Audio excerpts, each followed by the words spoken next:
Hey everyone, welcome back to the channel. In today's video, I'm going to show you how to install LinkedIn on laptop.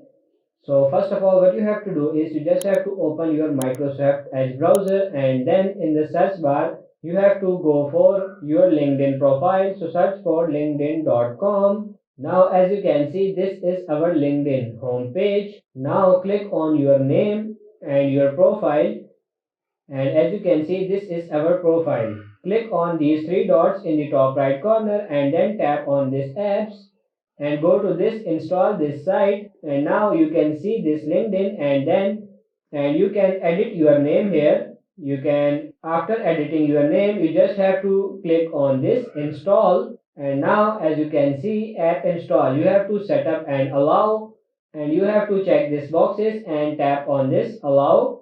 Now close the browser, and as you can see our LinkedIn is installed in our laptop. If I open it up, as you can see our LinkedIn is open now. So that's it for this video. I hope this video was helpful. If it is, like it and subscribe to the channel. Thank you.